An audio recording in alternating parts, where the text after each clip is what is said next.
this sucks. What if? That's the question that started it all.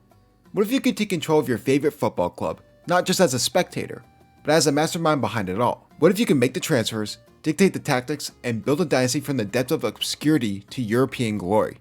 That simple question sparked something remarkable over 40 years ago. In 1982, when the world of gaming was still in its infancy, a small group of passionate developers sought to answer the question. The result? A text-based simulator that barely scratched the surface of what was to come. It was crude, rudimentary, but it planted the seed of a revolution. Over the decades, Football Manager didn't just evolve, it dominated. Every iteration brought new levels of depth, realism, and obsession. Players agonized over scouting reports, spent sleepless nights studying their next opponent, and lived for the joy of uncovering a once-in-a-generation wonderkid. It was more than a game, it was a lifestyle. The latest edition, already delayed multiple times, was suddenly cancelled. No explanation, no press release beyond corporate jargon, just silence. How does a game with this much history, this much passion behind it, just end? Sure, game development is harder than ever. Budgets are astronomical, expectations are sky high, and the industry is shifting. But Football Manager wasn't some risky new IP. It was a cornerstone of sports gaming. A franchise that had survived competition, technological revolutions, and changing trends. And now, nothing. But how did we even get to this point? For that, we have to go all the way back to the beginning. Football Manager is one of the longest running and most immersive sports simulation games ever created. What started as a passion project in the early 90s has evolved into the most detailed and beloved football management sim in gaming history. While FIFA, now EA Sports FC, has faltered in quality over the years, Football Manager has continued to refine and perfect the art of team building, making it arguably the best sports management game on the market. Football Manager's origins trace back to the Championship Manager, a game developed by two football-obsessed brothers, Paul and Oliver Collier, in 1992. At a time when most football video games focus on arcade-style gameplay, Championship Manager set out by offering players a chance to manage a club rather than control individual players on a pitch. Despite its weird text-based interface, it provided a revolutionary experience that let users handle transfers, tactics, and squad selections, elements that have since become staples in the genre. Throughout the 1990s, the series evolved significantly, and by the time Championship Manager 2001 was released, the game had cemented itself as a cult classic, beloved for its depth and realism. However, a split between Sports Interactive and publisher Eidos in 2003 led to a turning point. SI retained the extensive player database and engine, but lost the Championship Manager brand name. In response, they partnered with Sega and released Football Manager 2005, ensuring the series continued under a new title. Despite the name change, Football Manager maintained the same intricate management simulation fans adored, and over the years, it has only grown more complex and engaging. The first game under the new Football Manager name, Football Manager 2005, was released on November 5th of 2004. Football Manager 2005 retained the core gameplay of Championship Manager, but introduced a host of new features. The game boasted an improved user interface, refined game engine, enhanced competition rules, and a 2D match engine that provided a visual representation of matches. It was an instant success, quickly becoming Sega Europe's fastest selling game and also the 5th fastest selling PC game of all time in the UK. One of the standout features of Football Manager was its revamped media and player interaction system, which allowed managers to communicate with their squad, board, and press in a more dynamic way. The introduction of mutual contract terminations, enhanced player loans, and more detailed coaching reports further deepened the managerial experience. The game's success laid the foundation for future titles, ensuring that Football Manager would carry on the legacy of its predecessor while continuing to innovate and expand. As it entered a new era, it quickly established itself as the definitive football management simulation. The combination of tactical depth, realistic player behavior, and an extensive database ensured that it remained at the forefront of the genre. All of the success in 2005 marked the beginning of a new chapter in football gaming history, one that continues to thrive to this day. Following the success of Football Manager 2005, Sports Interactive and Sega continued to push the boundaries of football management simulation. Football Manager 2006 redefined existing mechanics and introduced Team Talks, a simplified training system, and more robust scouting options. The game was also released on the Xbox 360, which was the first time it was ever released on console. From this point forward, Football Manager would continue to evolve with each iteration, would all ensure that the series remained at the forefront of sports simulation gaming. The Football Manager series has not only influenced gaming, but also real-world football. Its database has been used in actual clubs for scouting, and aspiring managers have cited it as inspiration for their careers in football management. Over the past 40 years, Football Manager has evolved from a simple text-based simulation to the most in-depth football management system in the history of sports games. And by contrast with FIFA, now EA Sports FC, has remained focused on real-time gameplay, but has arguably stagnated in terms of depth and innovation, particularly in its team-building modes. While FIFA has excelled at delivering high-quality animations and licensing, Football Manager has carved out a niche as a definitive football management simulation, prioritizing realism, tactical depth, and long-term strategic play. This contrast has led to Football Manager being regarded as one of the best sports team building games on the planet. Ever since 1982, Football Manager has consistently pushed the boundaries of football management simulation.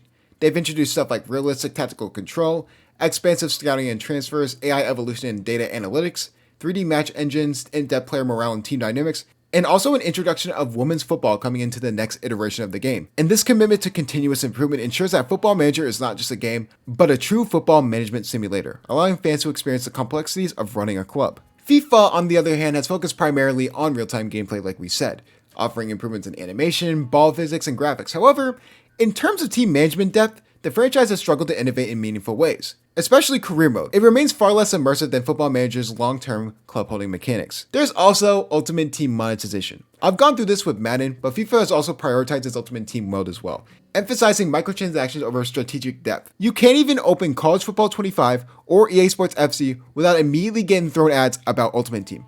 Clearly, that's been the focus for many years now. And when it comes to AI progression, FIFA's AI control teams and player development have remained relatively predictable over multiple iterations. Over the course of a year of FIFA, you could rebuild and find the same players to make your team better over and over again, and it becomes a meta that no one likes. And despite FIFA's popularity, it has failed to match Football Manager's ability to simulate the intricacies of football management. Football Manager also has strategic depth, and unlike FIFA, where success is often indicated by reflexes and microtransactions, Football Manager rewards tactical intelligence, squad planning, and adaptability. Building a team isn't just around buying high-rated players, it's about developing youth prospects, scouting hidden gems, and crafting a tactical identity that evolves over seasons. And for Football Manager, it has more longevity and replayability. While FIFA's appeal often wears as much as each annual edition becomes obsolete, Football Manager provides endless replayability. A single save file can span decades, with unique storylines unfolding each time based on transfers, injuries, club takeovers, and youth player development, as it's different every single time. Football Manager's data-driven approach has made it the gold standard for football realism.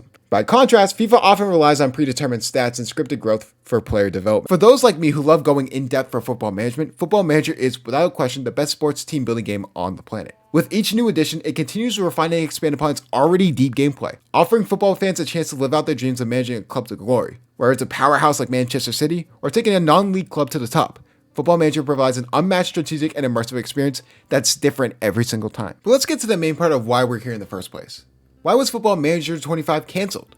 A detailed breakdown of the development struggles of Sports Interactive recently made a difficult decision to cancel Football Manager 25, a game that was initially slated for November 24, and it suffered multiple delays before it was ultimately scrapped earlier this month. It was a shock to everyone as it maintained a constant annual cycle for nearly 2 decades. However, looking deeper into it, there's more to this than just a canceled game, and it was clear they weren't able to make it happen. One of the biggest reasons Football Manager 25 was canceled was the plan to switch from the legacy engine to Unity, a popular but complex game engine. For years, Football Manager has run on its own custom-built engine, but SI decided that migrating to Unity would allow for a more modernized and scalable game in the long run. But this transition proved more challenging than expected, as there were several key problems. The switch to Unity required a complete redesign of user interface and user experience. Football Manager has always been a menu-heavy game with thousands of data points that need to be displayed efficiently. And as a result, rebuilding the system from scratch introduced several delays. And then the match engine, one of the most crucial elements of Football Manager, also had to be adapted to Unity,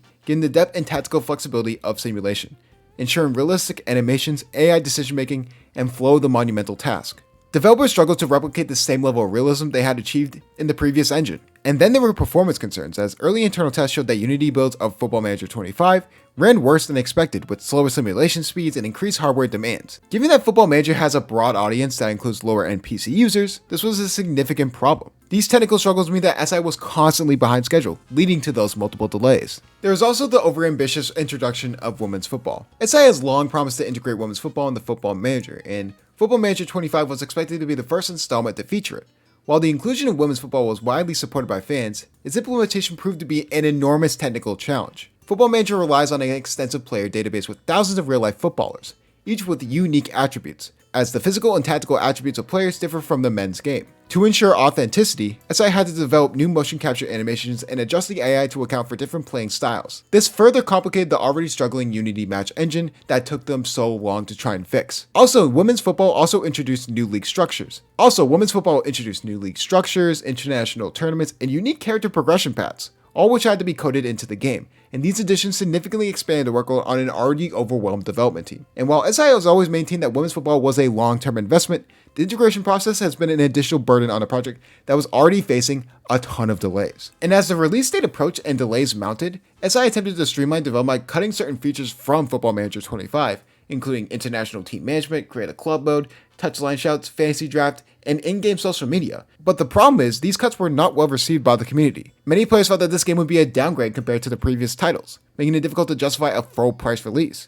The removal of international management in particular was a major blow. The removal of international management in particular was a major blow, as it has been a staple for many years. And by early 2025, it became clear that even the March release was unlikely to be met without severe compromises in quality.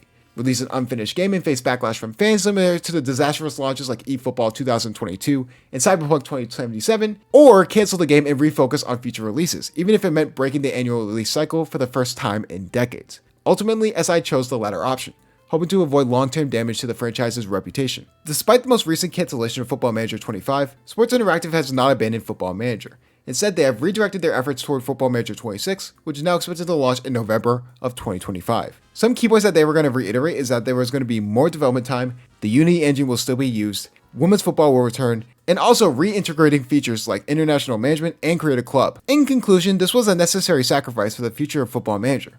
While the cancellation of Football Manager 25 was disappointing, it was likely the right decision in the long run. Every video game studio that has switched to Unity has faced problems with the engine, so this made sense that they were going to delay it multiple times to try and get it perfect. And rather than risk launching an unfinished product, SI chose to take a step back and reassess their approach. If Football Manager 26 can learn from the setbacks and deliver a more polished and complete experience, then the temporary setback of Football Manager 25 may ultimately prove beneficial for the franchise's long-term success.